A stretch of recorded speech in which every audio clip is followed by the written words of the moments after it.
Ya no los oigo, los dejé creo solo de escuchar yo No, o ya pasó no se algo. escucha. No, ya no. Sí, ya no se escucha.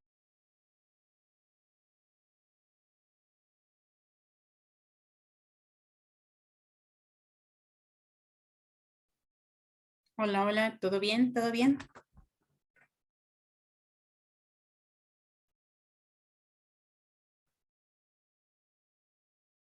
Creo que por ahí tenemos un problema equipo, ya no los escuchamos. Es que no sé qué pasó con mi compañera. Ya, No, a ya ver si. regresé. Perdón, no sé qué piqué y me salí. Bueno, entonces íbamos bueno, ya para 1955, el tercer modelo que existe de modelos de replicación es el conservativo. En este modelo, a partir de una molécula de DNA parental, esta para el momento de la replicación se iba a conservar tal cual y se iba a producir o a replicar una molécula de DNA hija completamente nueva, como vemos aquí, que es en amarillo. Entonces, pues hasta este momento están estos modelos, pero no se ha comprobado realmente ninguno. Es hasta 1957 que Melson y Stahl realizan este experimento que les pongo en esta imagen, y ya con este experimento es con el que se comprueba realmente que la replicación se lleva a cabo de una manera semiconservativa, como lo habían dicho desde 1953 Watson y Crick, con solo ver la estructura del DNA y cómo este se comportaba. Entonces eso es pues algo muy impresionante y muy interesante. Siguiente, por favor.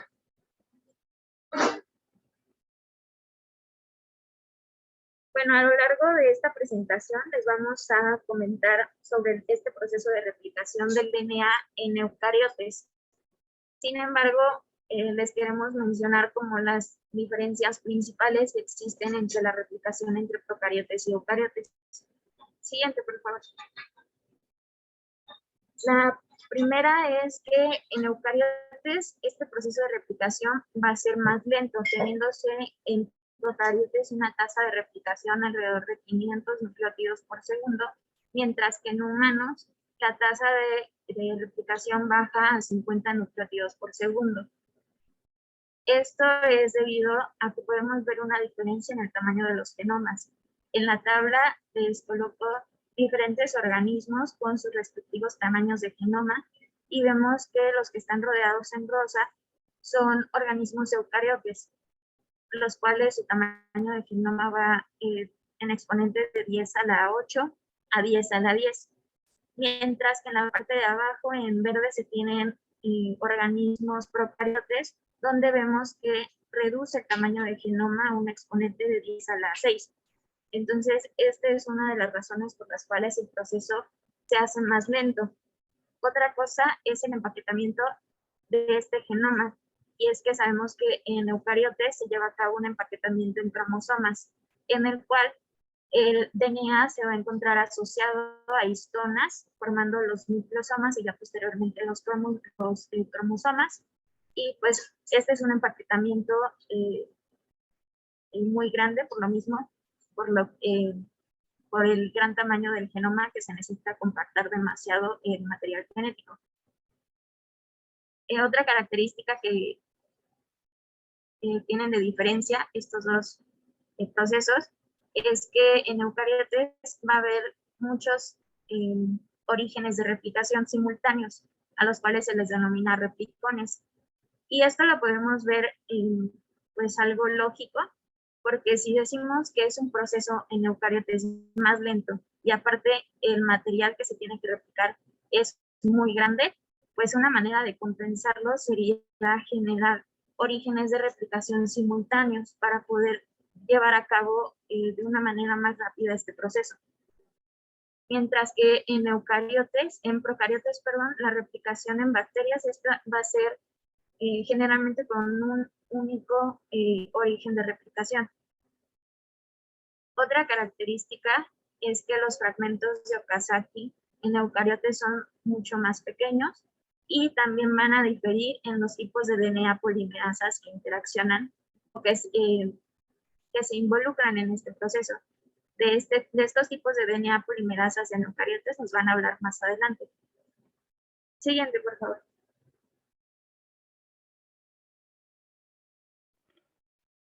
Bueno, ahora vamos a pasar a hablar sobre la iniciación. Como debemos de recordar de nuestro curso de genética, la replicación se puede dividir en 3 partes: la iniciación, la elongación y la terminación. Y bueno, en este caso, esta diapositiva habla sobre el inicio de la replicación. Esta puede iniciar por describirse con la formación del complejo de prerreplicación o pre-RC. Y bueno, este proceso va a comenzar con el reconocimiento del DNA. Este reconocido por secuencias llamadas ARS.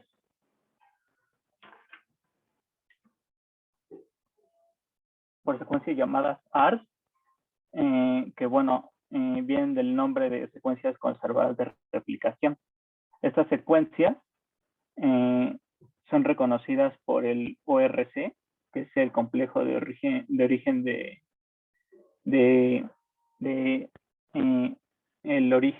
el complejo de origen, que bueno, en este esquema de la izquierda lo demuestra esta bolita azul.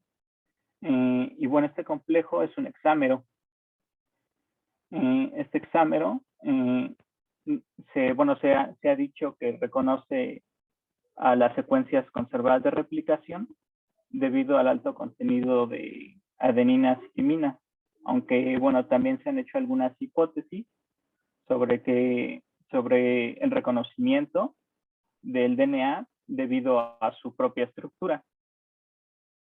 Posteriormente, el ORC va a reclutar a las proteínas CDC6 y CDT1, que bueno, por sus siglas, el CDC6 significa proteína 6 del ciclo de división celular, y mientras tanto CDT significa factor de replicación del DNA.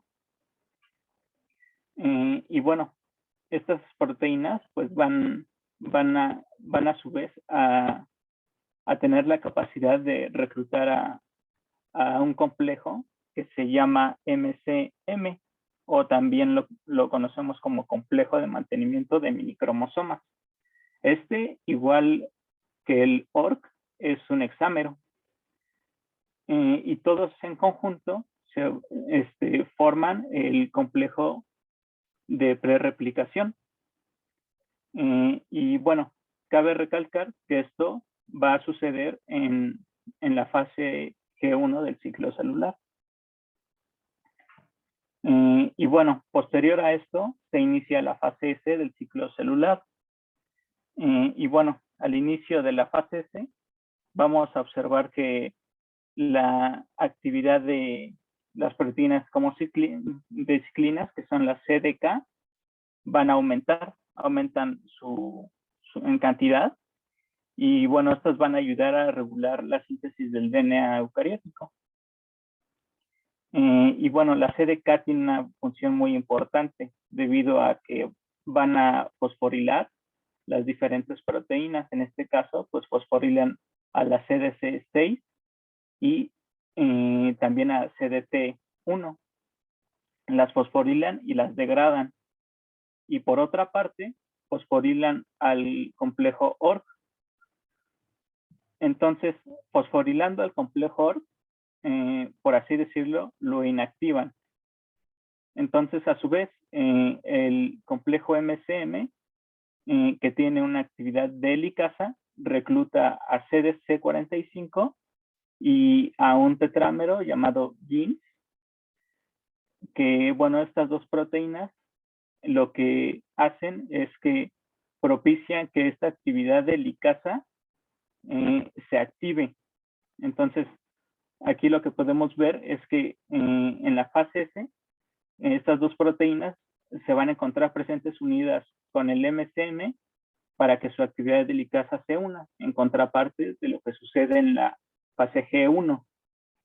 Entonces, una vez que estas dos proteínas se unen al MCM, la actividad de ligasa sucede y de este modo abre las dos hebras, rompe los puentes de hidrógeno abriendo las dos hebras del DNA, y de este modo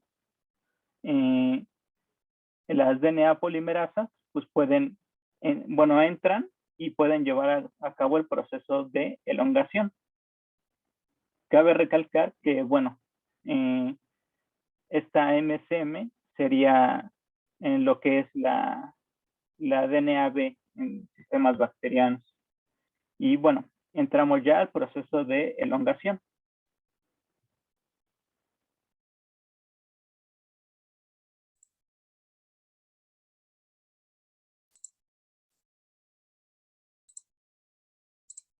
Bueno, solo para hacer un pequeño breviario de lo que ya se ha mencionado, recordemos que una vez que nuestra cadena de DNA está abierta, se va a formar lo que conocemos como la horquilla de replicación. Y bueno, el proceso de elongación, como pueden ver, va a ser bastante similar al que tenemos en las células procariotas.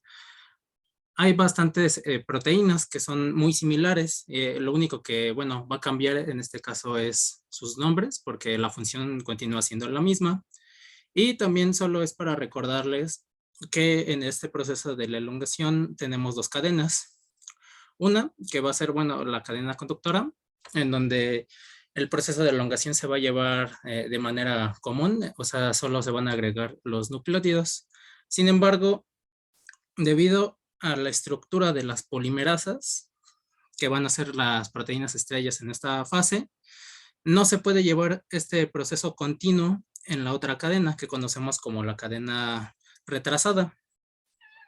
Aquí recordemos que debido a la orientación de la polimerasa, que es de 5 a 3', no se puede llevar en la misma dirección con la otra cadena, ya que no existen enzimas con esta función que vayan de 3 a 5', bueno, al menos en estos sistemas, por lo que es requerido que se agreguen ciertos fragmentos, los cuales conocemos como fragmentos de Okazaki, los cuales van a llevar una elongación que va a ser de manera discontinua.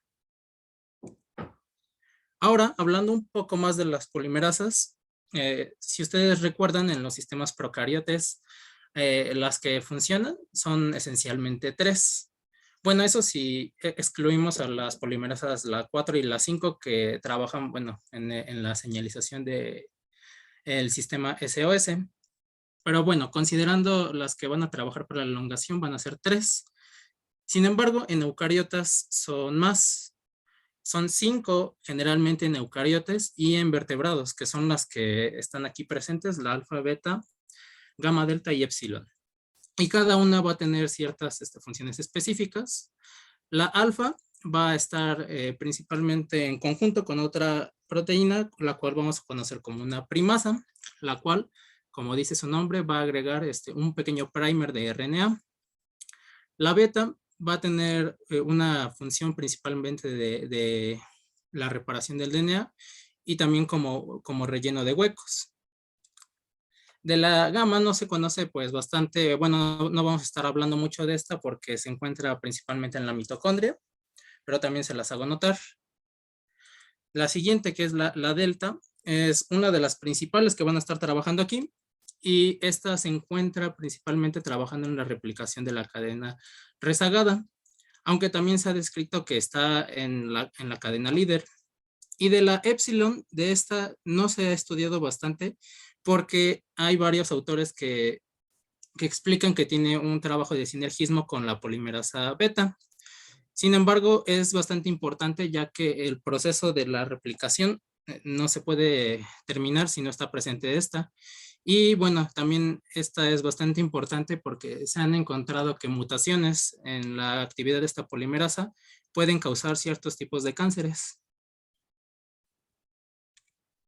Muy bien, ahora yendo directo al proceso de elongación, podemos ver todo este gran complejo de proteínas, el cual, bueno, van a tener bastantes actividades. y van a trabajar de manera continua para llevar a cabo el proceso. Les voy a hablar primero, bueno, de la polimerasa delta, que como ya vimos, va a ser la principal encargada de agregar los nucleótidos a la cadena. Al igual que, bueno, van a existir proteínas en conjunto en la cadena, en esta horquilla, como la helicasa, que sabemos que va a ayudar a la abertura de la cadena, la topoisomerasa, que va a disminuir la tensión.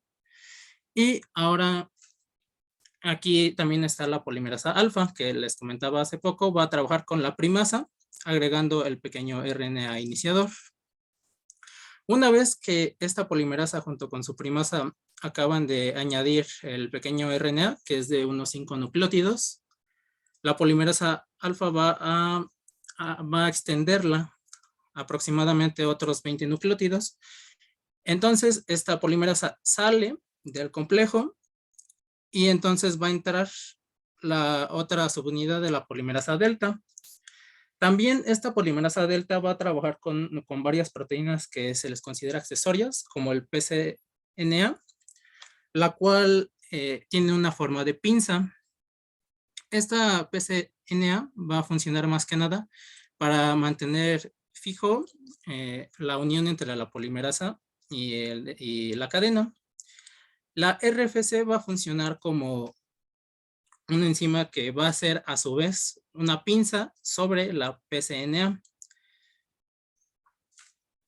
Y bueno, continuando, si bien recuerdan la orientación de la elongación, esta se va a llevar de manera continua en la cadena líder.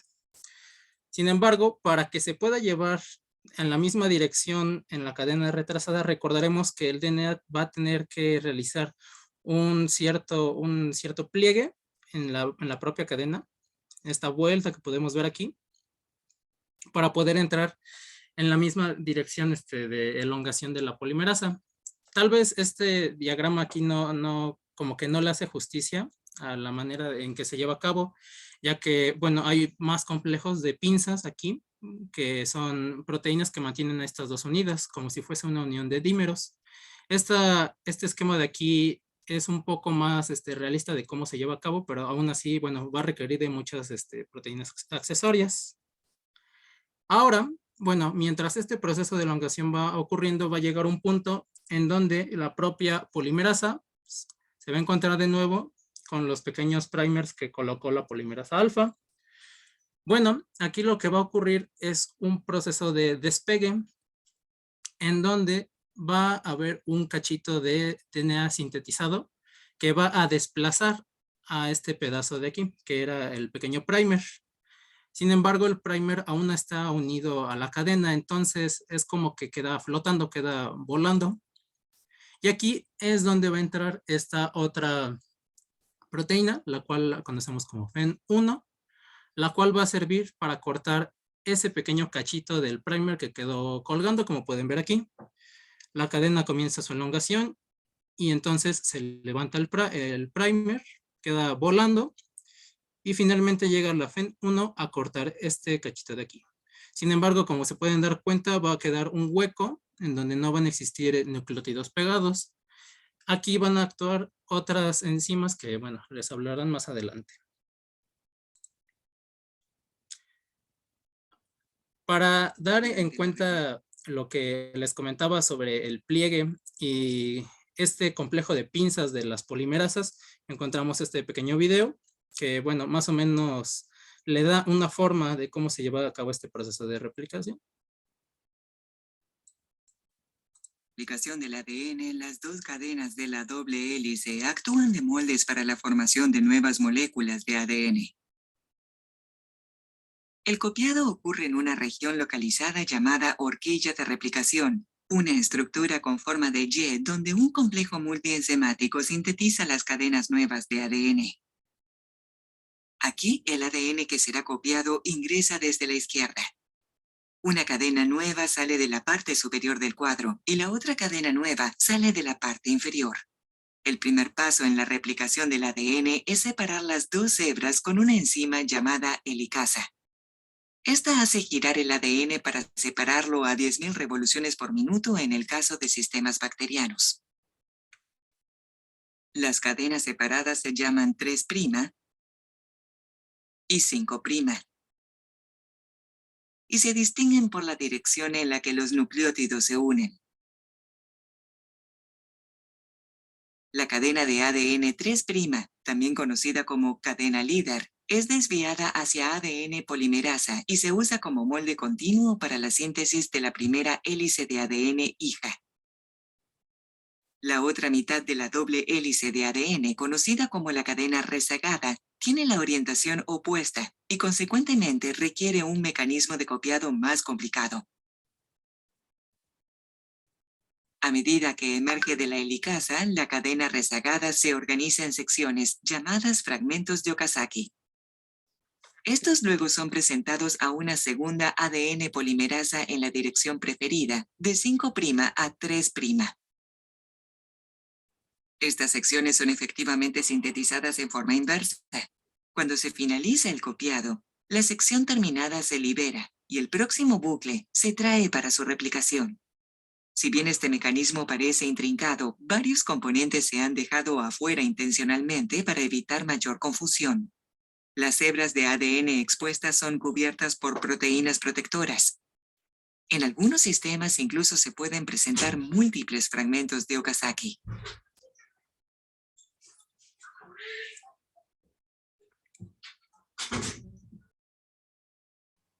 Bueno, y finalmente procederemos al proceso de terminación, que ya es muy sencillo en comparación a lo que ya hemos visto.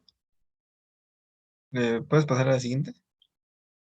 Bueno, y ya que bueno, posterior al proceso de elongación, una DNA polimerasa, que va a ser diferente a las que ya actuaron anteriormente, va a reemplazar estos cebadores o primers de RNA, que ya habíamos visto que son cadenas de RNA de aproximadamente 10 nucleótidos, que pues son necesarios para que ahí comiencen a actuar las DNA polimerasas.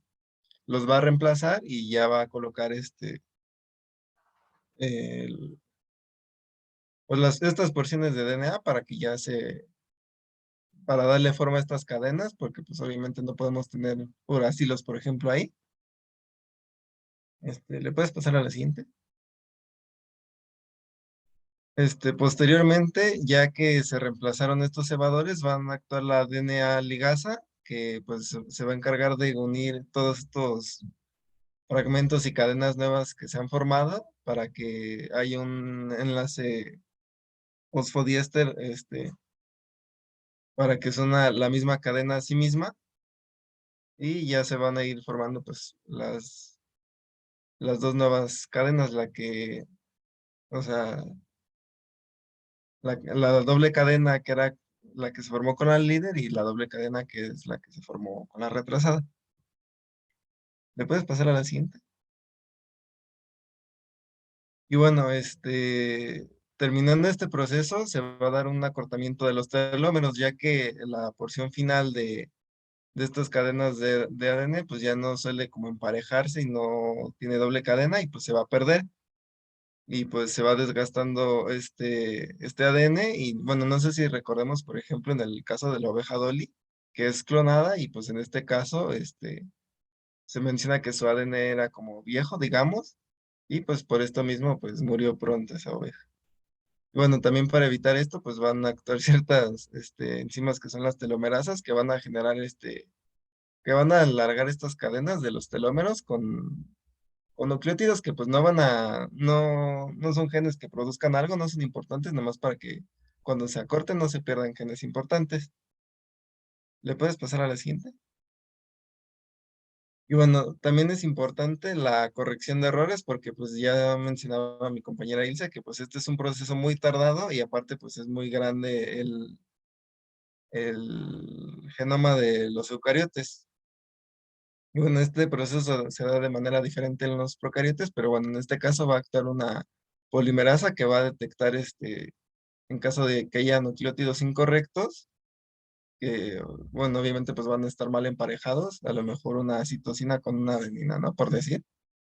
Y lo va a reemplazar con el nucleótido que sí corresponda, porque pues es muy importante que el ADN sea correcto para que no se vaya no vaya a ser algún gen importante y que se muera el microorganismo, bueno, el organismo más bien. Y pues una polimerasa usa una actividad de 5' exonucleasa para corregir este nucleótido incorrecto.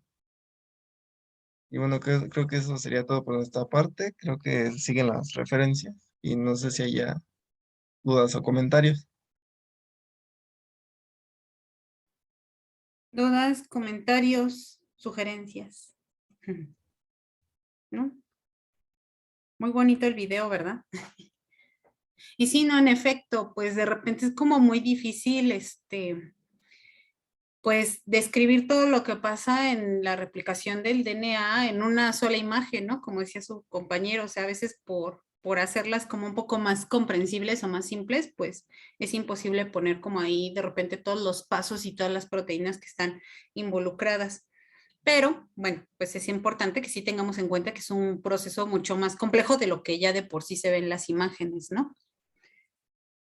Entonces, no hay dudas, comentarios para pasar ahora a la síntesis de los RNAs mensajeros.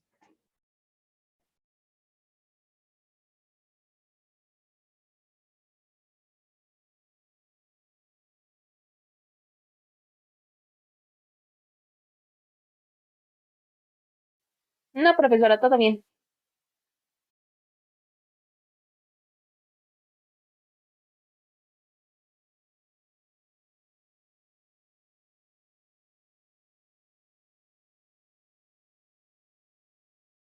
Bueno, entonces pasamos al tema siguiente, por favor.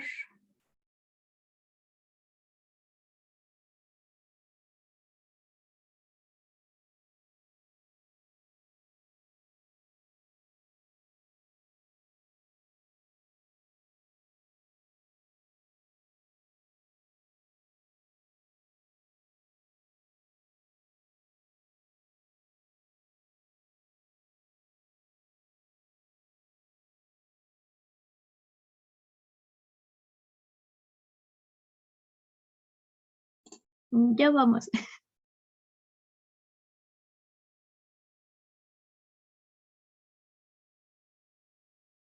Típico, ¿no? Que luego las computadoras se ponen lentas. ¿Cuándo? Que ellas también se cansan. Sí, o sea, parece que no, pero sí es cierto, o sea, no es lo mismo un aparato que de repente a lo mejor llegamos y lo encendíamos por la tarde para hacer algunas tareas y eso, ahorita que está, yo creo, desde la mañana hasta la noche y todo virtual y además todavía haciendo tareas y exposiciones y porque los maestros no pueden exponer todo. Ay, sí. En mi defensa, ay, sí. En mi defensa, pues yo creo que es importante, ¿no? Que también aprendamos a expresarnos y pues creo que esto nos ayuda aunque sea un poquito. Bueno, creo que ya están listos.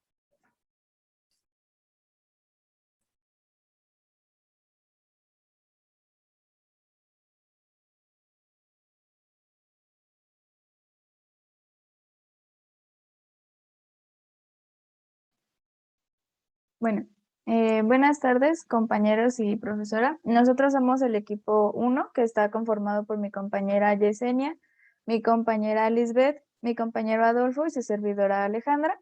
Y les vamos a hablar de la síntesis de los RNA mensajeros en las células eucariotas.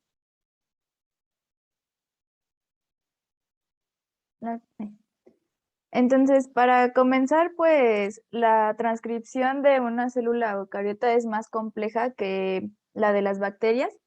Y aquí debemos mencionar que en sí hay 3 RNA polimerasas que se designan como 1, 2 y 3. Y cada una de ellas tiene una función específica y se fija a secuencias también promotoras que son específicas. Entonces, muy rápidamente, bueno, la RNA polimerasa 1 es responsable de la síntesis de un transcrito que es denominado RNA preribosómico, que contiene el precursor de los RNA ribosomales 18, 5, 8 y 28S. Mientras que la RNA polimerasa 2 tiene su función principal justamente en la síntesis de estos RNA mensajeros.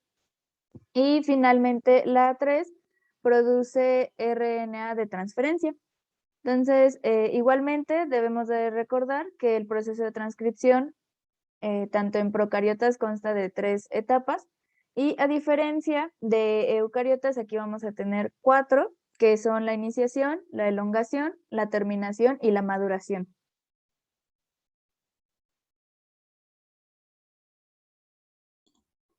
Y bueno, para comenzar tenemos la primera etapa, que es la iniciación. Para que esto suceda es importante tener 2 clases de secuencias de DNA, que son los promotores y los intensificadores. Un promotor va a estar siempre próximo al gen que regula y este va a tener una localización fija con respecto al punto en que inicia la transcripción. Y por el contrario, un intensificador no necesita estar cerca del gen, puede afectar la transcripción de los genes que se encuentran incluso a miles de nucleótidos de distancia y sus posiciones por ende van a ser relativas con respecto a los sitios de iniciación. Y bueno, una vez sabiendo esto, pues también es importante hablar de los promotores, específicamente de los de la RNA polimerasa 2. Un promotor típico de esta polimerasa consta de 2 partes primarias, que es un promotor mínimo y un promotor regulativo. El promotor mínimo se va a localizar inmediatamente corriente arriba del gen y va a incluir una o más secuencias consenso, la más común y que pues podría decir que todos conocemos porque también está en el proceso de las procariotas, es la caja Tata. En este caso está localizada entre -25 y -30 pares de base corriente arriba del sitio en que inicia la transcripción. Y otra secuencia común del promotor mínimo es el elemento reconocedor de TF2B. TF significa factor de transcripción, me parece. El 2 es designado porque estamos hablando de la RNA polimerasa 2. Y bueno, esto signifi'ca que, bueno, y este posee la secuencia consenso que está entre -32 y -38 pares de base en dirección 5'. Esta secuencia consenso está compuesta por GC, GC, GC, CG, CC. Y bueno, también tenemos las secuencias consenso del promotor mínimo. Estas son reconocidas por factores de transcripción que se unen a ella y van a servir como plataforma para el ensamblaje del aparato de transcripción basal.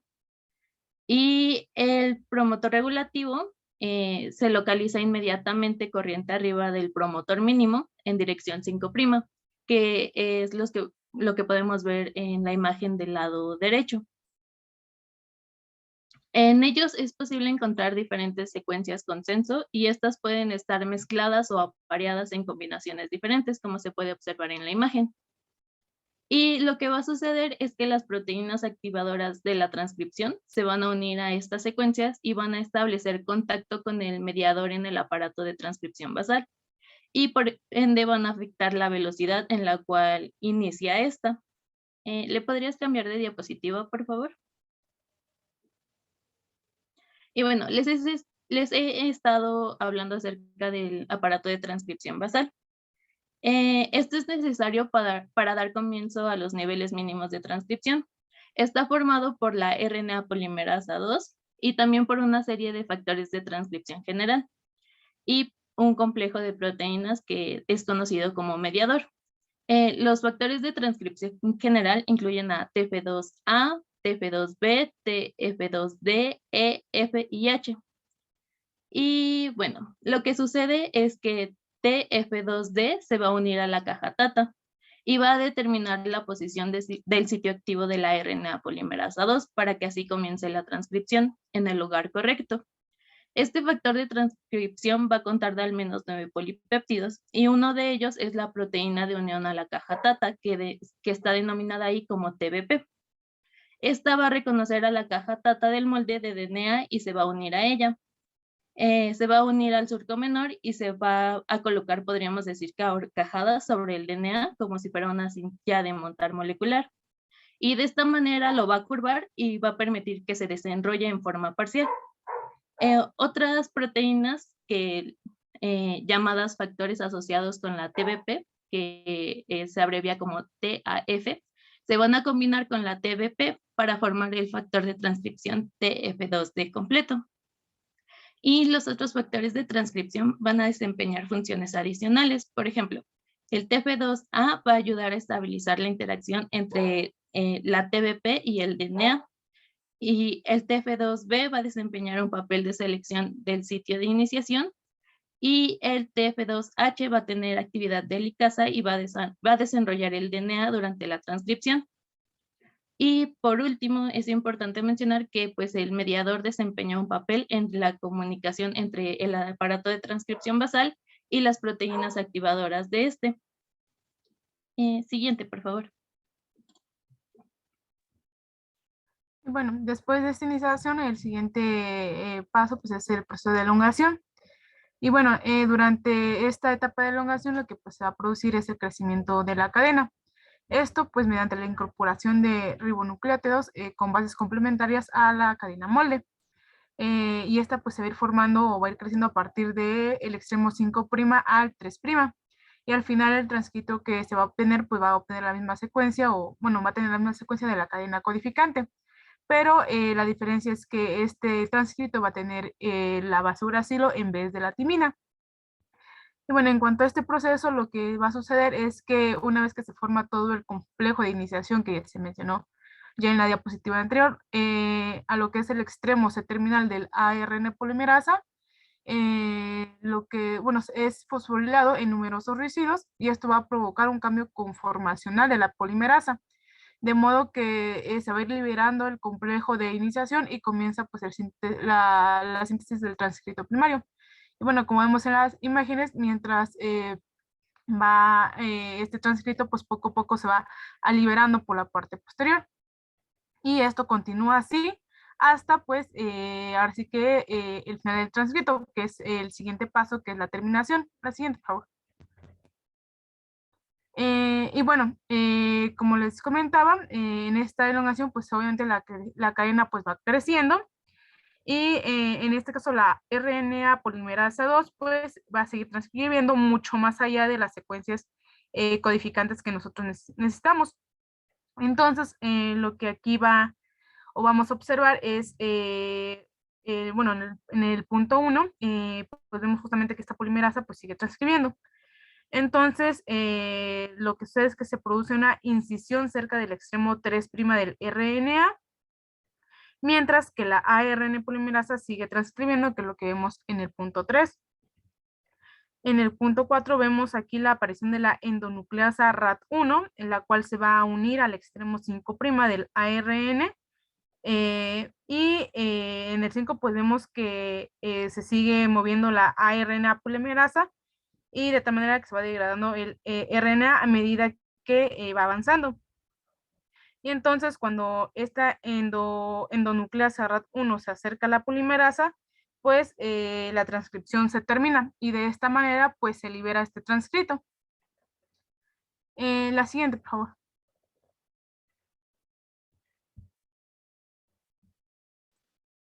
Bueno, y ya llegamos al paso extra, por decirlo de esa manera, en todo esto, que es la maduración. Si recordamos, en las bacterias, los transcritos del RNA, pues son, al final de este proceso, RNA mensajero meramente. Pero en el caso de las eucariotas, el transcrito de este gen va a ser un pre-RNA mensajero. Entonces se debe de madurar para que sea funcional.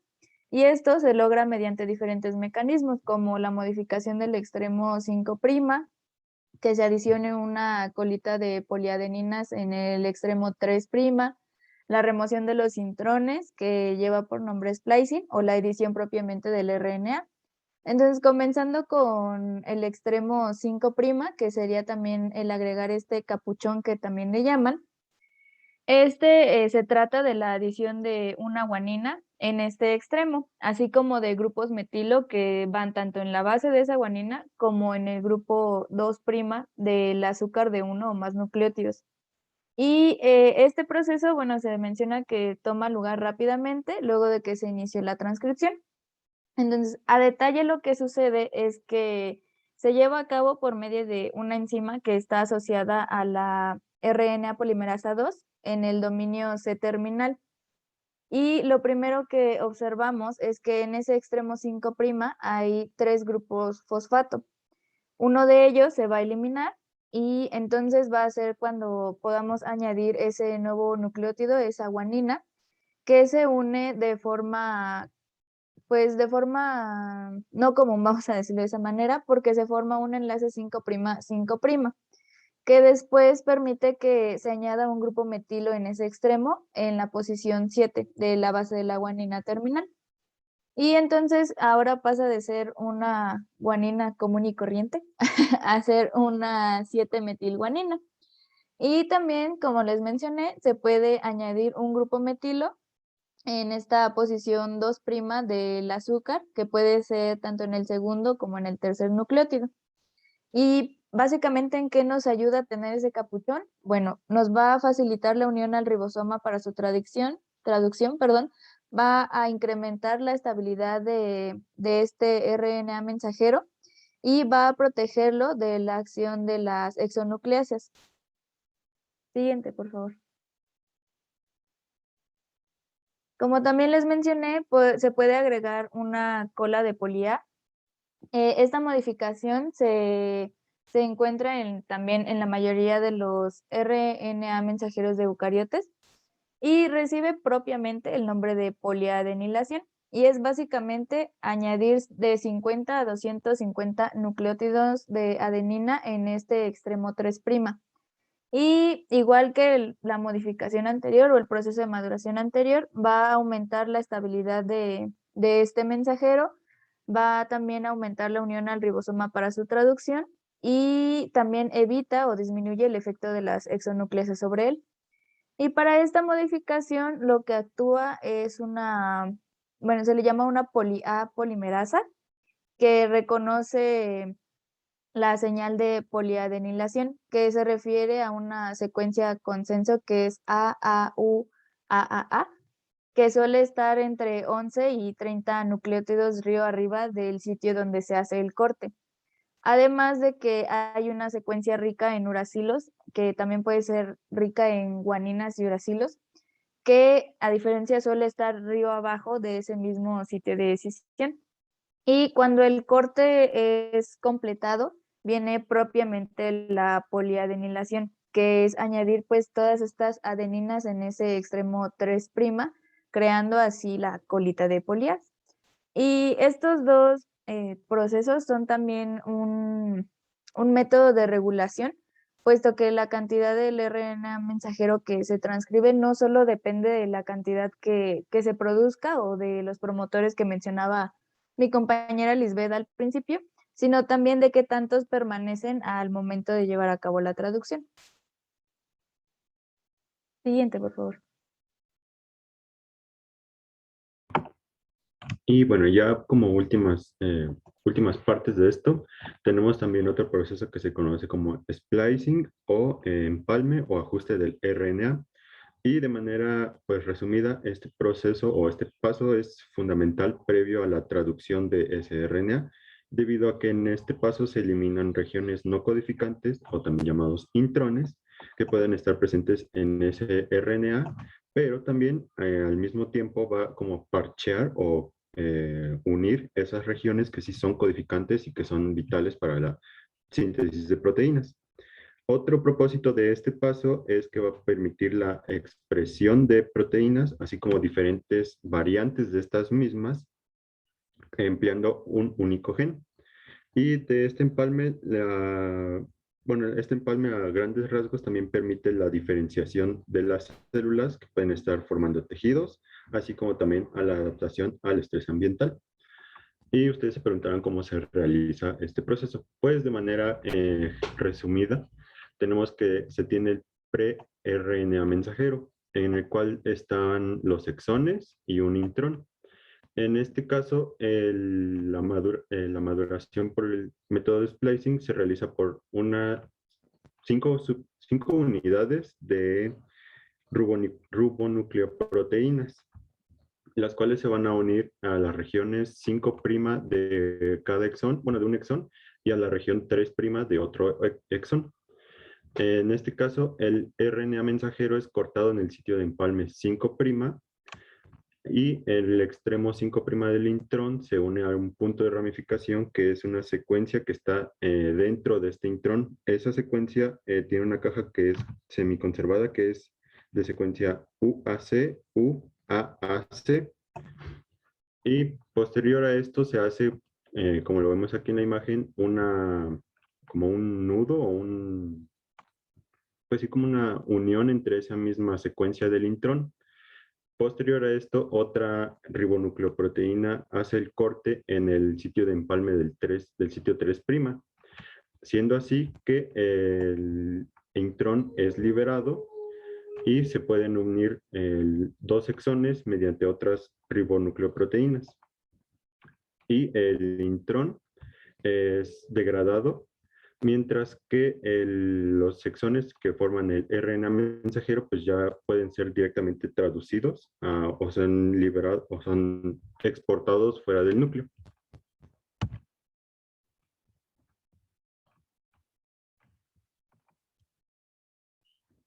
Y finalmente tenemos otro paso que es la edición del RNA mensajero, que este proceso, la secuencia codificante de una molécula de RNA mensajero es modificado después de la transcripción, de modo que esta se va a tener una proteína que tiene una secuencia de aminoácidos que es distinta a la que es codificada por el gen inicial.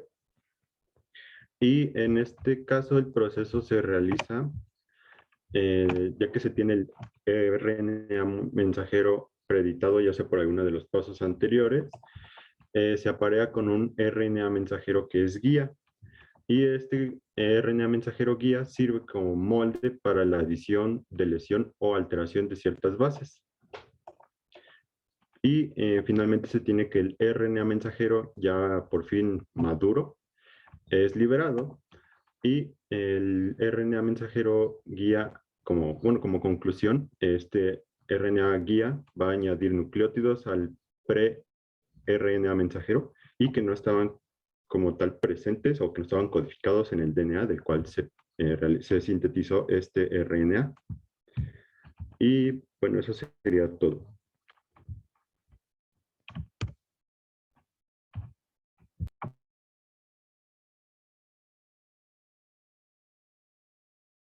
Preguntas, dudas, comentarios.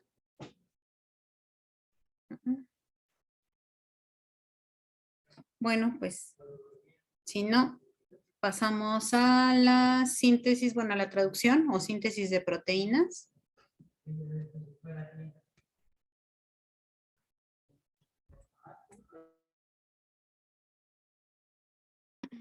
Bueno, buenas tardes, somos el equipo 2 y bueno, les vamos a exponer la traducción o síntesis de proteínas.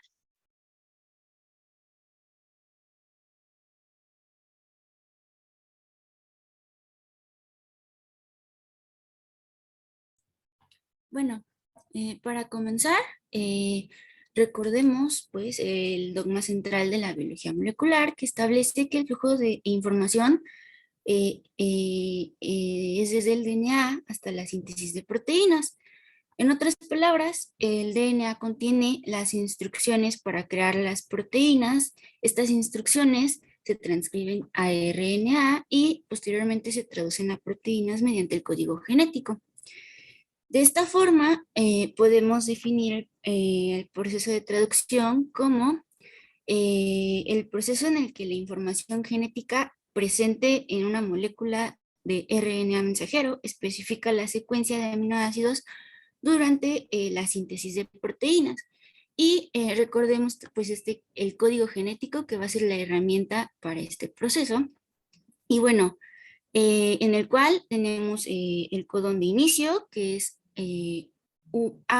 AUG, y que corresponde también al de metionina. Y además hay 3 codones de stop, que recordemos que son UAA, UAG y UGA. La siguiente, por favor.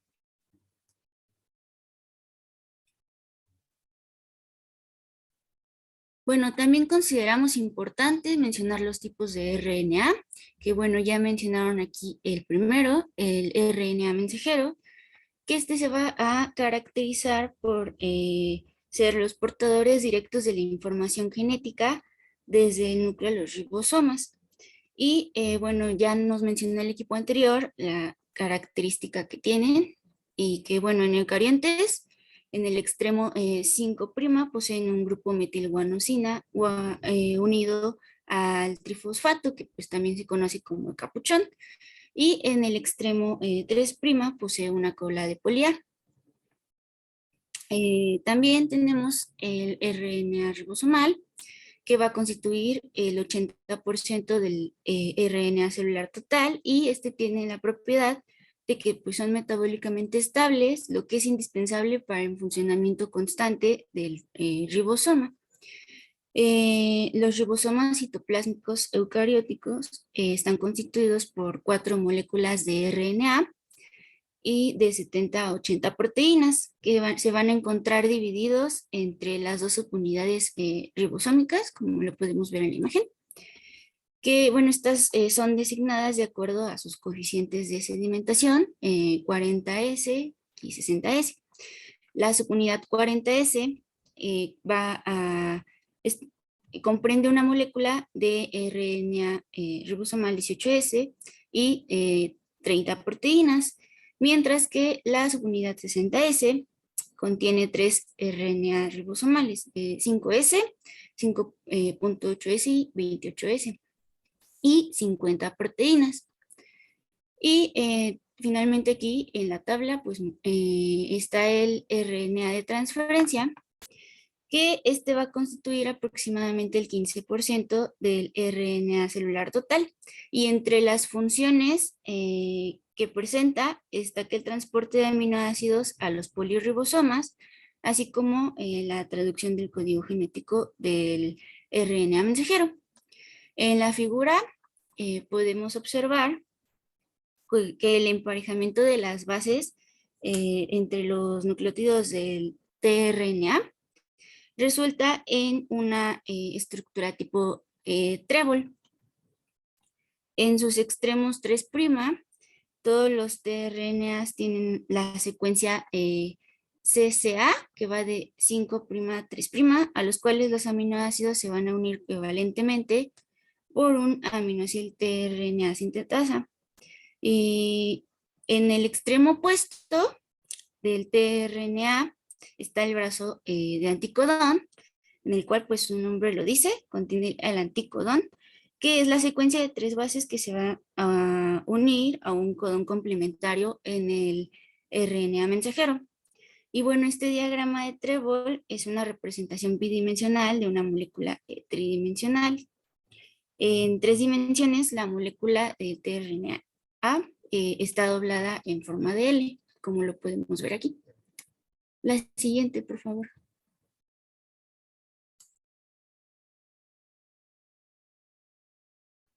Bueno, algunas como generalidades en esta síntesis de proteínas es que ningún genoma viral va a codificar para un aparato completo de traducción y que la traducción va a depender de la célula huésped. La siguiente, por favor.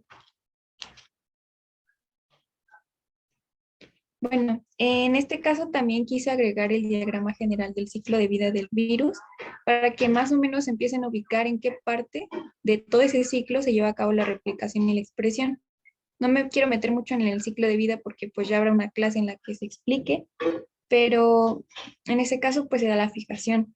El virus necesita ser reconocido por un receptor de la célula huésped, pues va a penetrar y la cápside se va a separar. En ese caso, el tercer paso ya sería la replicación y la expresión del gen, que es el tema de interés de esta clase. Y en ese caso,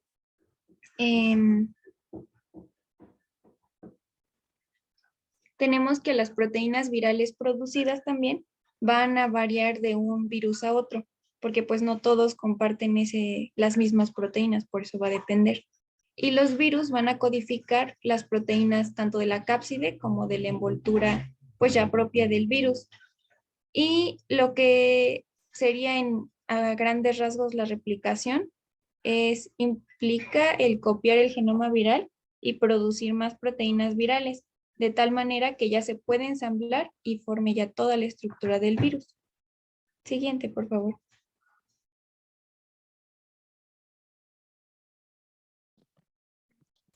Bueno, ahora sí, comenzando con los de la traducción. Primeramente tenemos la iniciación y para esta se requieren, se podría decir que ingredientes que son clave. Primero necesitamos un ARN mensajero que va a tener las instrucciones para la proteína que se va a formar.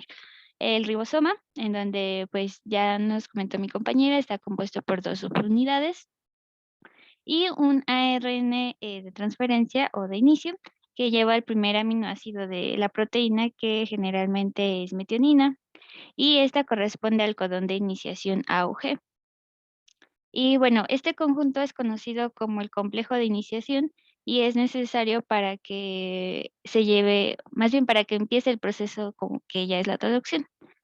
Y bueno, aquí nada más como un dato extra es que la mayoría de los ARN mensajeros virales van a ser traducidos de manera dependiente, el extremo 5K.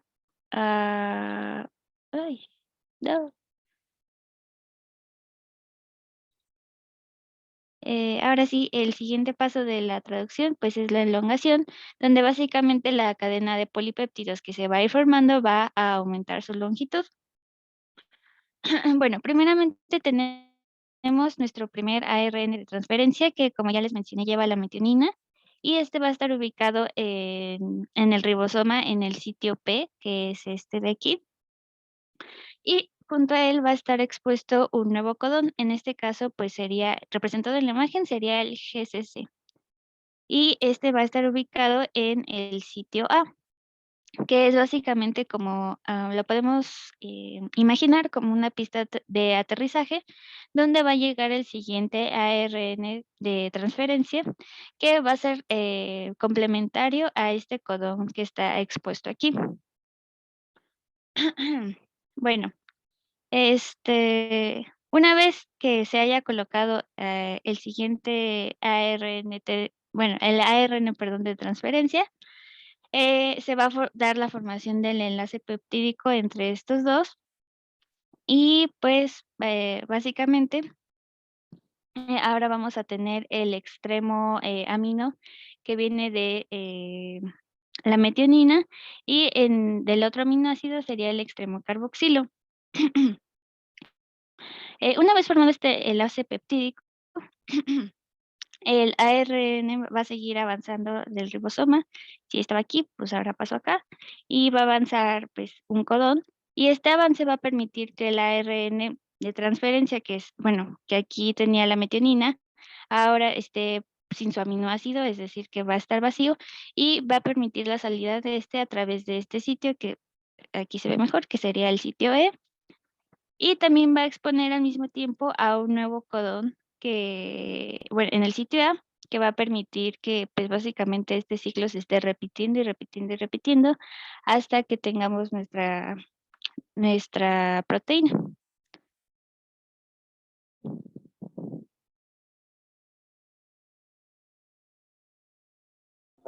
Y bueno, todo este proceso de elongación seguiría de manera cíclica, como ya lo mencionaron. Sin embargo, ya cuando se llega a la parte de terminación es porque uno de los 3 codones de paro llegan al sitio A del ribosoma. Y bueno, a diferencia de los demás codones, para los codones de paro no hay una molécula de tRNA que reconozcan a estos codones, pues. Sin embargo, pues estos sí son reconocidos por unas proteínas que se llaman factores de liberación. En este caso, pues es esta moradita que está con RF1 y RF3, que van a mimetizar o bueno, van a imitar esta estructura de las moléculas del tRNA, lo cual les va a permitir que se unan al sitio A del ribosoma, como aquí se muestra. Y bueno, una vez que se une en el sitio A, estas proteínas de liberación van a cooperar para que se induzca el reordenamiento del ribosoma y también se dé la translocación del codón del sitio P y posteriormente la liberación del polipéptido. Así que, bueno, la traducción va a finalizar de manera abrupta. ¿Por qué? Porque se van a separar la cadena polipeptídica ya completa del peptidil tRNA. Entonces, en esta, digamos, interacción entre la RF1 y el ribosoma, es cuando, si ven aquí, de hecho, en las proteínas de liberación está unida a un GTP. Entonces, este GTP, más bien estas proteínas van a estimular a la actividad GTP-ASA de RF3 y se va a dar la hidrólisis del GTP, que bueno, va a ser necesaria, como ya sabemos, para la liberación del polipéptido, pues, nuevecito, ¿no? Y al mismo tiempo que este polipéptido se está liberando por la hidrólisis del GTP, los demás componentes del complejo ribosómico se van a separar y nuevamente ya van a estar disponibles para que se reutilicen, pues ya en un nuevo complejo de iniciación.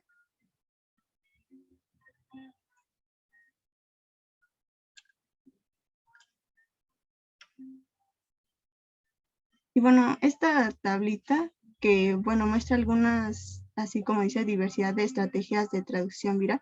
Nada más es como mostrar que existen otros mecanismos de traducción que se dicen inusuales, que bueno, estos amplían pues la capacidad de codificación de algunos genomas virales y pues le permiten a ciertos virus que uno las poseen la síntesis de otros polipéptidos a partir de un solo RNA. Y bueno, también se menciona que fueron descubiertos en células que estaban infectadas por virus y que después se demostró que funcionan durante la traducción de los RNA mensajeros, perdón. Y bueno, entonces aquí están las estrategias, algunos ejemplos de virus que la realizan y como que un pequeño esquemita de cómo se llevan a cabo.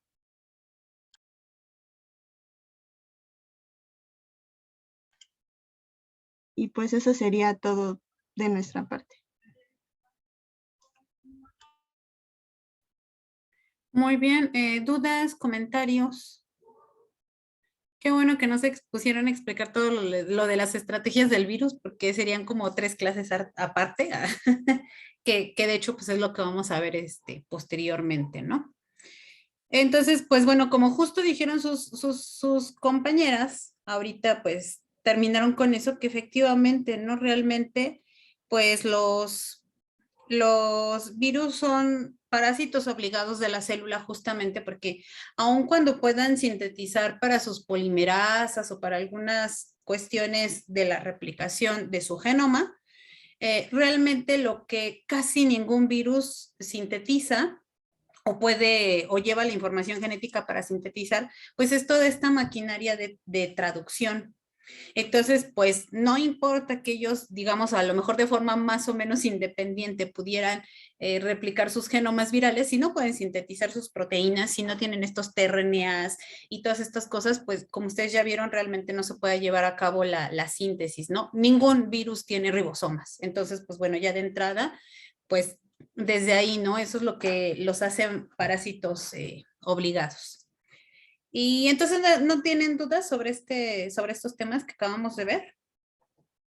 Para empezar, ahora tengo quien me traiga los criaturos, entonces no es necesario que cortemos ahorita la clase hasta la hora que nos toca. Entonces, pues bueno, vamos a hablar ya un poquito más como integral de la célula, ¿no? Porque ahorita hablamos como de los procesos biosintéticos como si estuvieran así como por separado. Y pues no, realmente no es que estén separados, ¿no? O sea, tienen digamos, una conexión entre ellos. Y entonces, pues vamos a ver, ¿no? Cómo se lleva a cabo, pues, toda esta regulación de la célula, ¿no? Porque, pues, además, como bien ya dijimos, y al final los virus necesitan a la célula como, digamos, fábrica de virus, pues es importante que nosotros entendamos entonces cómo es que la célula no solamente lleva a cabo estos procesos que ya vimos que son fundamentales, pues para la síntesis de los componentes de la célula, sino además también en qué momento los llevan a cabo. Ya por ahí cuando sus compañeros hablaban de la replicación del DNA, decían, bueno, es que en la fase S del ciclo celular. Y pues bueno, nosotros no hemos hablado del ciclo celular, es justamente lo que vamos a hacer ahorita, ¿no? Y pues el ciclo celular es justamente cómo es que la célula va a dividirse y cómo es que va a ir regulando un montón de cosas a lo largo de su vida. Y yo les decía al grupo pasado, ¿no? Pues bueno, así como, como tenemos bueno, como nosotros nacemos, crecemos y nos reproducimos, pues la célula también más o menos va a tener estas funciones, por decirlo de alguna manera, ¿no? O en alguna analogía. Entonces, pues bueno, vamos a ver esto del ciclo celular. Y pues lo primero que se observó del ciclo celular es la mitosis, que es justamente ese momento en que las células se dividen, ¿no? Y entonces nosotros encontramos esta etapa como una etapa muy visual, o sea, nada más necesitamos poner las células al microscopio, claro, con una técnica de tinción adecuada para obtener imágenes pues tan bonitas como esta, ¿no? O sea, definitivamente no nada más es de que ustedes hacen un corte de unas células y lo ponen ahí y listo. Sí, con una tinción adecuada y además pues ahorita conforme más ha avanzado pues estas cuestiones de microscopía, de tinciones de contraste, de tinciones específicas, pues pueden hacer un montón de cosas, ¿no? Pero bueno, ¿qué es lo que ocurre en la mitosis? En la mitosis pues nosotros vemos que esta estructura que habíamos comentado la clase pasada, de la célula, que pues tiene todos sus organelos así muy, muy bonitos y con sus funciones, y pues lo que más resaltaba era el núcleo en el centro, ¿se acuerdan? Con sus dos membranas. Pues en el momento de la mitosis, incluso esa membrana se pierde. Los centriolos que estaban ahí muy cerca del núcleo, ahora van a formar una red de túbulos, que es lo que se ve aquí. En esta red de túbulos pues se van a agrupar todos los cromosomas y ahora sí este material genético no va a estar así como tan laxo, sino que va a estar condensado realmente formando los cromosomas en sí. Estos cromosomas se empiezan a agrupar en el centro y se empiezan a unir a los túbulos. Esto se llama premetafase.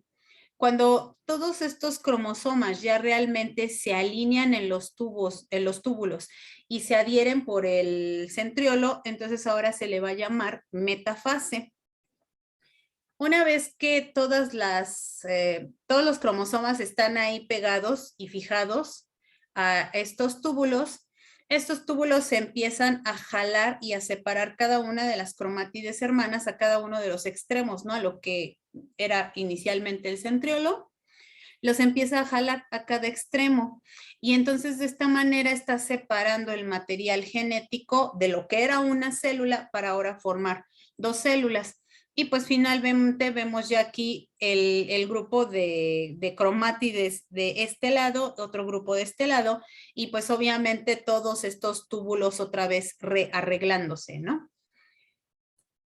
Si nosotros ya lo vemos así de forma esquemática, digamos, y separado así como que en las fases, pues vamos a ver aquí lo que les decía, la profase, que es pues donde se empiezan a condensar los cromosomas, se empiezan a formar estas fibras del uso mitótico.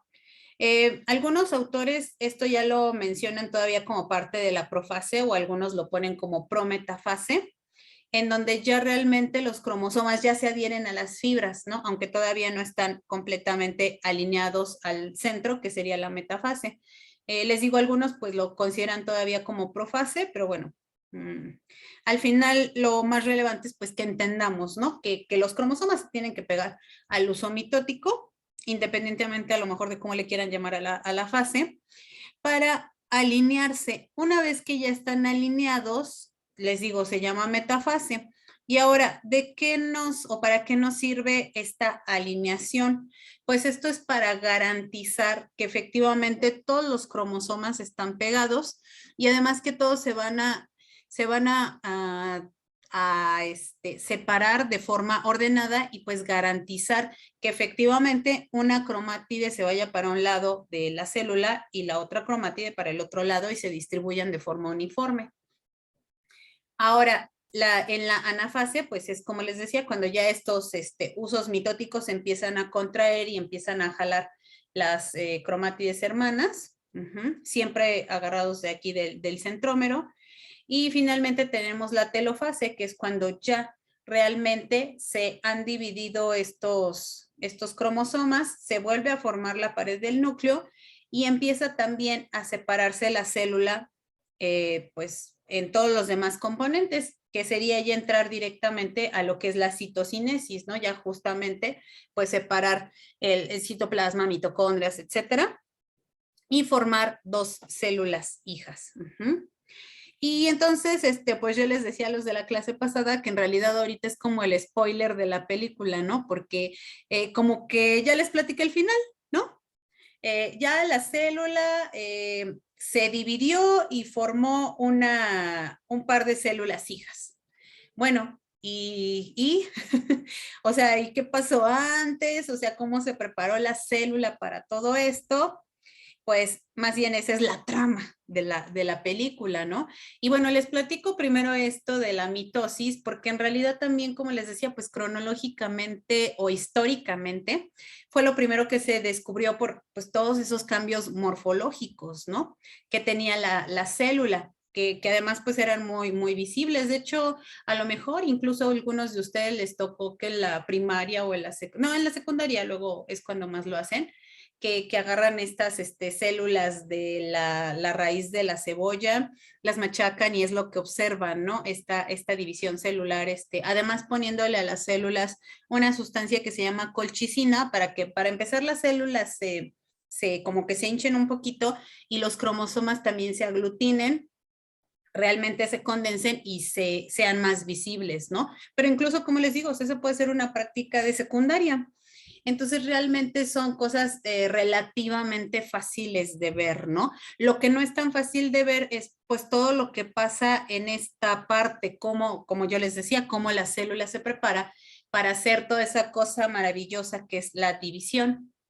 Y entonces a esto se le llamó inicialmente, bueno, es la mitosis o la división celular y después es la interfase, porque pues quién sabe qué pasa en ese inter, ¿no? No sabemos.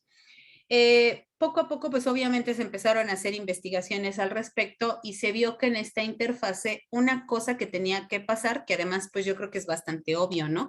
El material genético se tiene que multiplicar, se tiene que replicar, porque además de otra manera, imagínense qué desafortunado sería para la célula, ya no decir de nuestro organismo, de otros organismos, o sea, cualquier célula eucariote que se dividiera, se separaran aquí los cromosomas, ¿no? Inicialmente, y después, si no se replica, si no se duplica el material genético, pues no habría más que ahora tener la mitad de este material genético para una célula y la mitad para otra célula.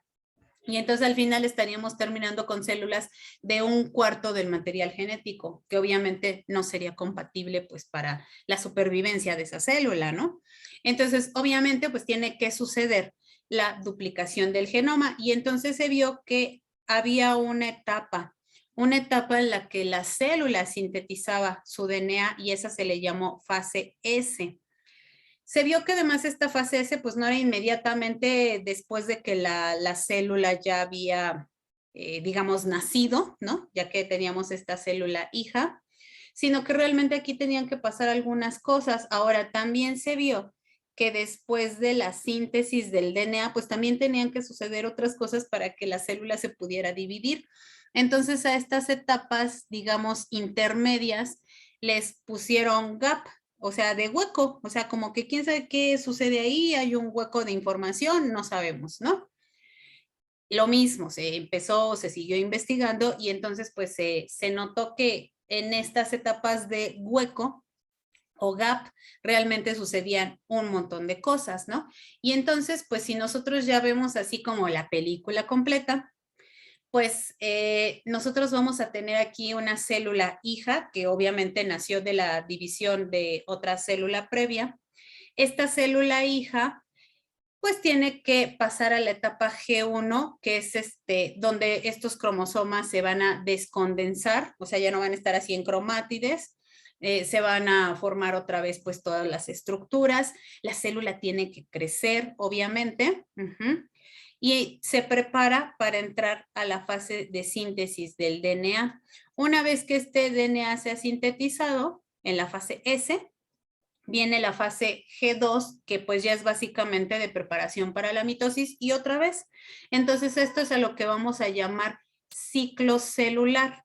Y el ciclo celular, como les decía, pues comienza con el nacimiento, digamos, de una célula hasta que la célula se vuelve a duplicar y generar 2 células hijas.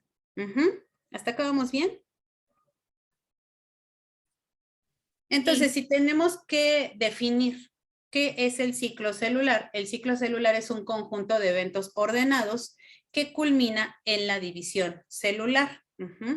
Este ciclo es consecutivo, o sea, como ustedes pueden ver aquí, es de que la célula, digamos, nace, se prepara, multiplica su DNA o duplica su DNA y se vuelve a preparar para otro ciclo de división y así sucesivamente, ¿no?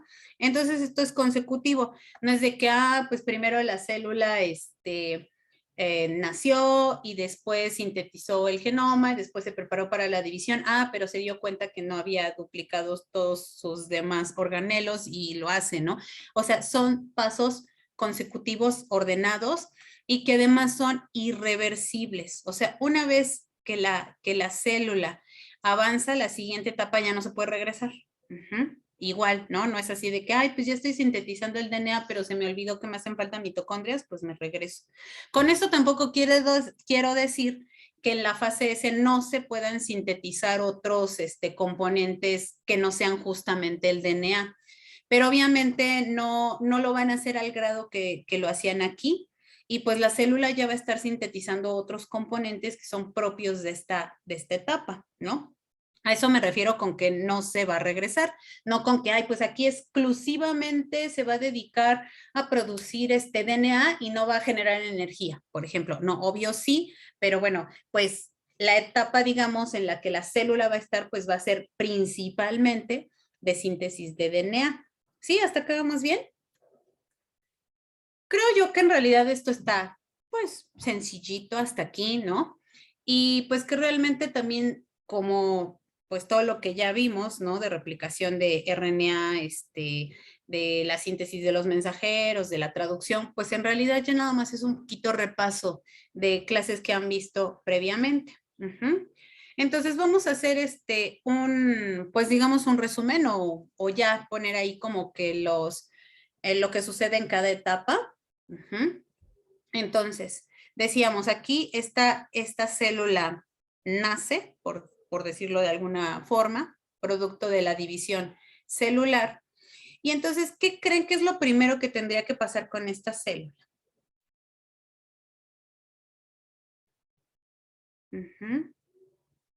¿Qué creen que tendría que pasar con esta célula? Entonces, como un bebecito acaba de nacer, ¿qué es lo que tiene que suceder? Madurar.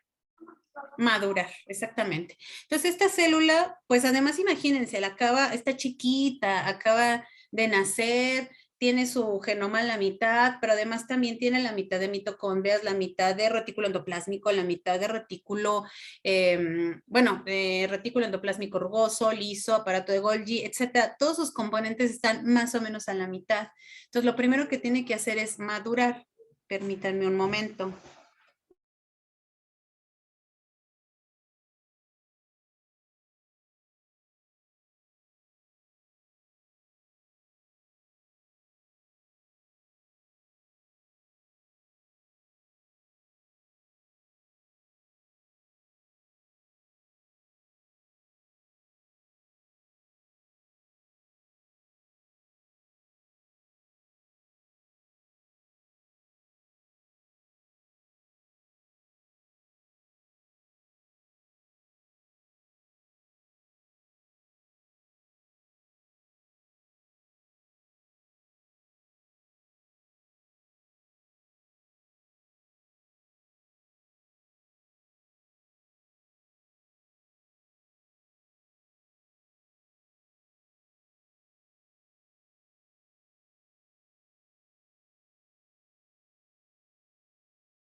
Ya. Ya, miren, ya hasta les están dando clase. Yo creo que está más divertida que la mía. ¿Verdad? Bueno, pues a ver cómo nos va esta media hora. No, pinta en otro lado. Bueno, pues entonces les decía, ¿no? Bueno, decíamos, esta célula, pues obviamente acaba de nacer, así tal cual, bueno, digo, no así tal cual, pero tú también naciste. En una analogía con un niño pequeño, pues obviamente tiene que crecer, alcanzar el tamaño que es normal para esa célula, ¿no? Y pues todos sus componentes se tienen que multiplicar. Entonces, así, tal cual. Aquí también, en esta etapa, la célula va a estar muy receptiva a señales del medio ambiente. Y las señales del medio ambiente le pueden decir, pues, ¿sabes qué? Necesitamos que te sigas dividiendo o necesitamos que ya hagas alguna función específica y que te quedes diferenciada de alguna manera. Entonces aquí es muy posible, y por eso está esta flechita así como que sale, es posible que esta célula que acaba de nacer, que ahora sí ya está creciendo, pues se agarre un oficio determinado y entonces, pues ahora voy a hacer una neurona o un hepatocito o una célula de la piel, un queratinocito, no sé. Y se diferencie. Una vez que la célula ya está diferenciada, una vez que la célula pues está en esta etapa, realmente ya no va a entrar en el ciclo celular. Por eso dice aquí que esta célula está en etapa G0 y que va a estar arrestada o va a estar aparte del ciclo celular. Ahora, esta parte todavía puede ser reversible, o sea, todavía puede ser que de repente este hepatocito, por ejemplo, reciba una señal de, no, ¿sabes qué? Si te tienes que dividir y bueno, regresa al ciclo celular. O puede ser que ya no, que sea como una neurona que bueno, ya se hizo neurona y se va a morir neurona, así para siempre y por siempre, ¿no? Aunque ya se ha visto que realmente también esto de que las neuronas no se replican nunca, pues es un mito. Sí, se replican con mucha menor frecuencia que otras, pero sí, todavía es posible que células que nosotros pensábamos que ya estaban muy bien diferenciadas y que ya nunca jamás iban a volver a dividirse, todavía lo puedan hacer. ¿Sí? Entonces, pero, de nuevo, esto va a depender pues de las señales, básicamente de las señales externas, ¿no? De el entorno que tenga esta célula en ese tejido o, no sé, cualquier cosa, ¿no? De si hay factores de crecimiento, de las necesidades, básicamente que haya para el organismo. Bueno, entonces, una vez que esta célula pues se queda diferenciada, pues ya se queda ahí.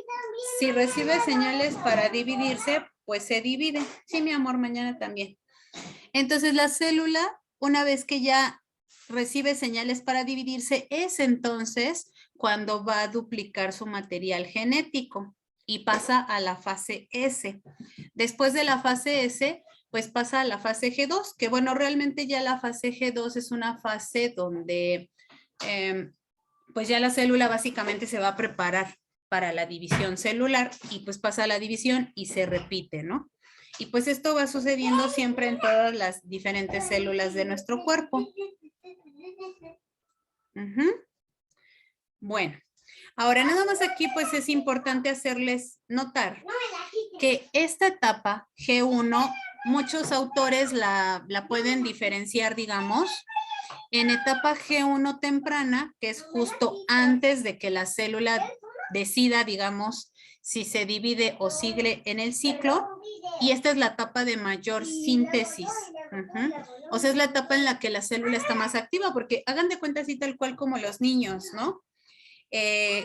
Obviamente como tienes que crecer y llegar a un cierto tamaño y alcanzar una madurez pues de todos los órganos, bueno, acá lo vamos a extrapolar con los organelos, ¿no? De la célula. Digo, no es exactamente igual, pero más o menos como para que nos demos una idea o para que tengamos una analogía, ¿no? Entonces, pues aquí la célula va a estar sintetizando, no, hijo, todavía no.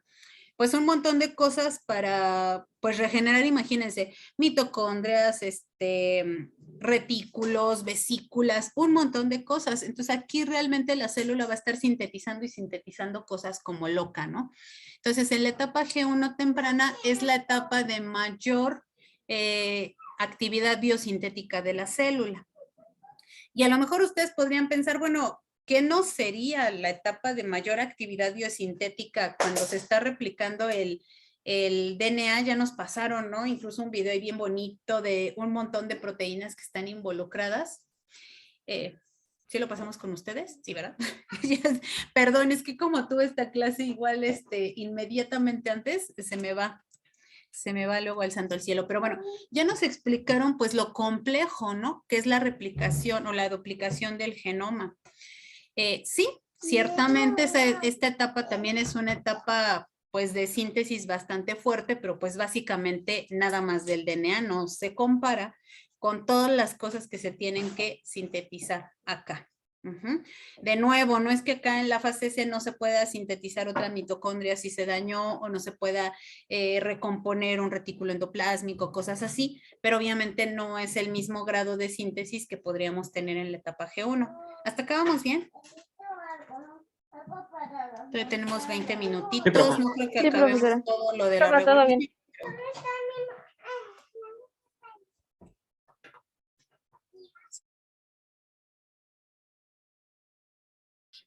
Bueno, ya nada más como para terminar esta parte de lo que serían las formas en las que la célula se puede dividir, pues bueno, recuerden que también existe la meiosis, que bueno, esa solo se observa en gametos, no se observa obviamente en todas las células del organismo, y aquí lo que va a suceder es básicamente los mismos pasos que suceden en la mitosis, pero la diferencia es que aquí, una vez que la célula se separa después de esta división inicial, inmediatamente entra a otra etapa de separación, o sea, inmediatamente se pone la metafase, se alinean y otra vez se jalan, aquí ya no serían las cromátides, sino pues se separan incluso los cromosomas y ya bueno, más bien es un cromosoma para un lado y otro cromosoma para otro lado, y entonces al final terminamos con 4 células que tienen la mitad de la información genética cada una. Esto no lo vamos a ver en detalle, pero bueno, para que ustedes recuerden que este proceso también ocurre y que sería pues también parte de la división celular, pero pues obviamente solamente en gametos. Entonces hasta acá vamos bien, ¿no? Porque ahorita ya vamos, o sea, aquí ya se acabó lo fácil. Ya vamos a entrar a esta parte donde vamos a hablar de cómo se regula este ciclo celular. Porque efectivamente ya vimos, pues está sencillo, nosotros pasamos de que la célula nace a G1 o a G0, si se tiene que diferenciar. Si no se diferencia, pues pasamos a la fase S, a la G2 y a la mitosis y todo está muy padre. Pero como decíamos, en realidad la célula aquí va a recibir ciertas señales para tomar esta decisión.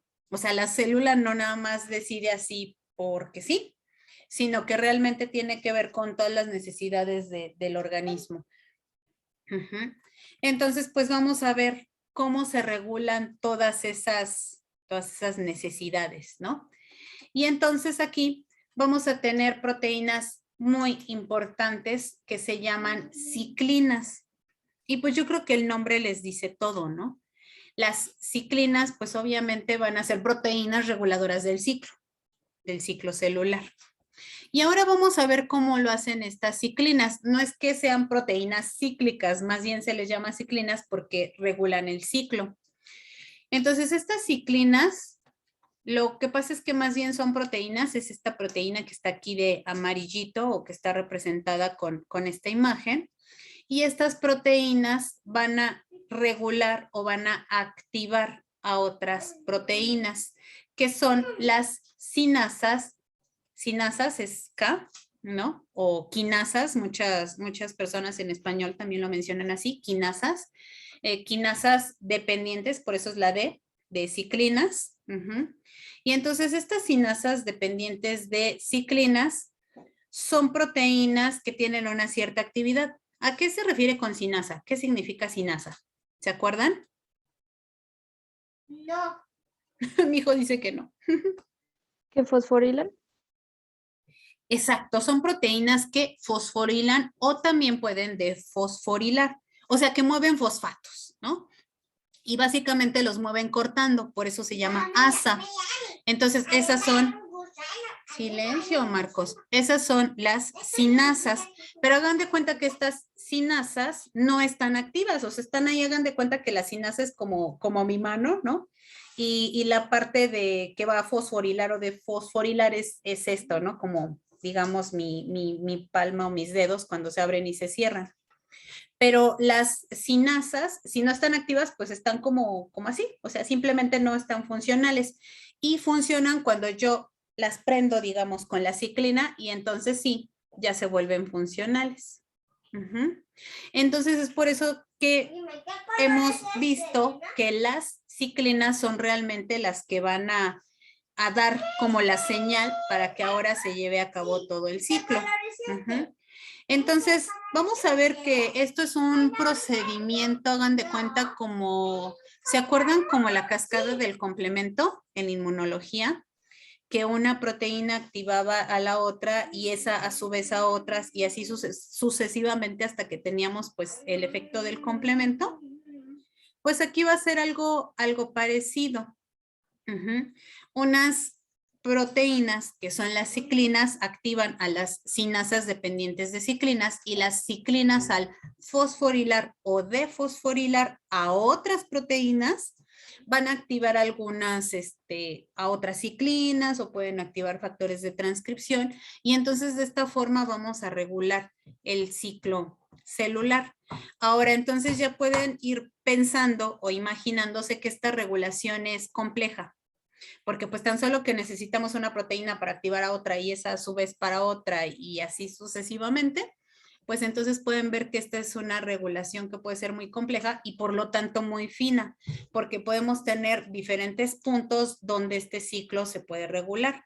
Entonces, si bien decíamos que este ciclo es consecutivo y es irreversible, pero tampoco es que la célula nada más esté así dividiendo sin pensar, sin darse cuenta de lo que está ocurriendo, ¿no? O sea, realmente tiene que haber un montón de señales, tanto externas como internas, para que este ciclo se pueda llevar a cabo, pues, en su totalidad.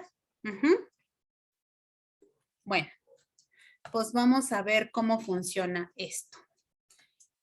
En las diferentes etapas del ciclo vamos a tener diferentes ciclinas que se van a producir.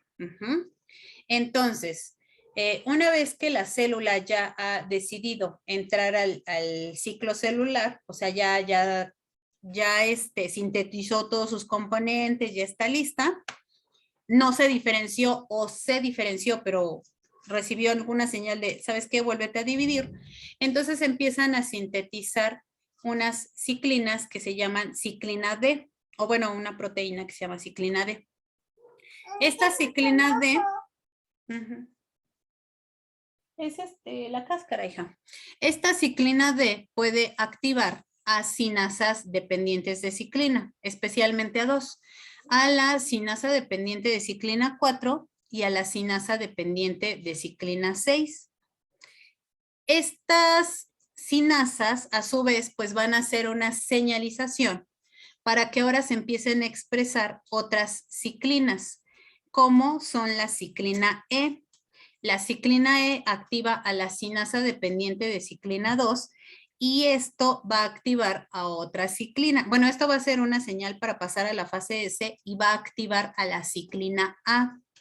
La ciclina A también activa a la sinasa dependiente de ciclina 2 y esto va a ser una señal para entrar a la fase G2 y activar pues básicamente a la ciclina B, que a su vez va a activar a la sinasa dependiente de ciclina 1 y entonces esto nos lleva a la mitosis.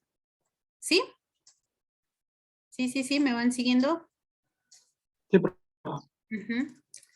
Entonces, pues creo yo que viéndolo también así, no se ve así tan complejo, ¿no? O sea, ya estamos viendo que unas ciclinas activan a las sinasas pues van a fosforilar algunos factores de transcripción que van a encender a otras ciclinas y eso es lo que va a hacer que este ciclo celular vaya avanzando. Vamos a ver cómo es que estas ciclinas lo hacen. Yo creo que ya nada más vamos a hablar de esto de la ciclina D y aquí nos quedaríamos, porque ya nada más nos quedan 10 minutitos. Y pues además acá con estas distracciones, ¿verdad? Pues tampoco a lo mejor es que podamos avanzar mucho. Pero bueno, entonces, un experimento, oye, come tu manzana, siéntate. Un experimento muy importante para definir que efectivamente las ciclinas eran muy importantes, pues es este que se hizo para la ciclina D, que además es como la ciclina que va, ahorita te ayudo, es la ciclina que va a arrancar todo el proceso del ciclo celular, ¿no? Y entonces nosotros tenemos que estas células que están en la etapa G0, les ponemos factores de crecimiento. Y entonces hacemos que estas células que estaban con una cierta diferenciación, ahorita se metan al ciclo celular. Estas las dejamos entre 10 y 12 horas, ¿no?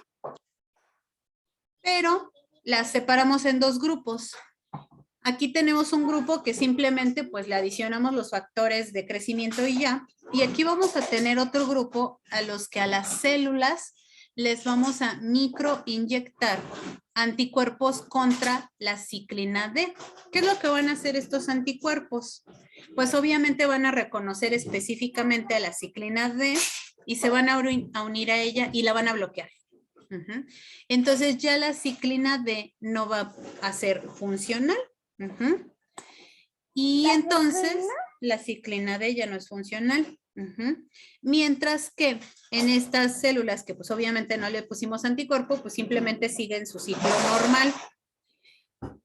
Aquí, antes de cualquier otra cosa, vamos a adicionar bromo de oxiuridina en lugar de ponerle timina. ¿Qué es lo que va a suceder con esta bromo de oxiuridina? Pues se va a unir en todas las partes donde tenía que haber timina, pero esta bromo de oxiuridina pues está marcada justamente con este bromo y nos va a dar una señal radioactiva que nosotros podemos medir después con cierta facilidad. Entonces lo que vamos a hacer es medir cuántas de estas células que pusimos sin anticuerpo pues van a duplicar su material genético y eso lo vamos a ver con una señal radioactiva. Lo mismo vamos a hacer con estas células que sí les pusimos el anticuerpo. Y los resultados que observamos son los siguientes. Bueno, los que observaron, porque pues nosotros no lo hicimos, ¿no? Entonces vemos que a las 10 horas, ya prácticamente en el control, el 100% de las células, o sea, las que no tienen anticuerpos, el 100% de las células duplicaron su genoma. Obviamente, pues a las 12 horas también observamos lo mismo, a las 14 horas, a las 16 horas. Pero, ¿qué pasa con las células a las que nosotros le pusimos este anticuerpo? Mami, pues vemos que a las 10... Yo quería Silencio. Gachitos bebés. Sí, pásame, ahorita te las corto. Pero Ya. Entonces, lo que nosotros vemos es que a las 10 horas, las células que tenían anticuerpos, apenas el 10% fueron positivas. A las 12 horas, silencio, Elena. A las 12 horas, el 20%. A las 14 horas, apenas casi el 70%. E incluso a las 16 horas de experimento todavía no se logra. Ya, silencio. Se logra apenas casi un 90%, ¿no? ¿Qué quiere decir? Que efectivamente el bloquear la ciclina D impide que las células pasen a la fase S y que por lo tanto se duplique su genoma. Entonces, las células sin ciclina D se quedan arrestadas en G1, ¿sí? Aquí a pesar del drama.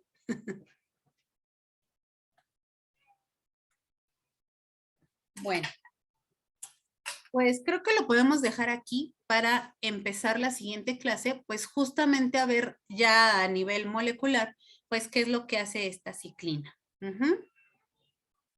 ¿Sí? Sí, profesora. Sí, profesora. Bueno, Pues entonces, no sé si hasta aquí haya dudas, comentarios, preguntas, situaciones. Creo que no. No, No, bueno, profesora, todo bien. sí, yo nada más les quiero preguntar, bueno, ya no tiene que ver en realidad con, bueno, sí con las clases, pero no con esta clase.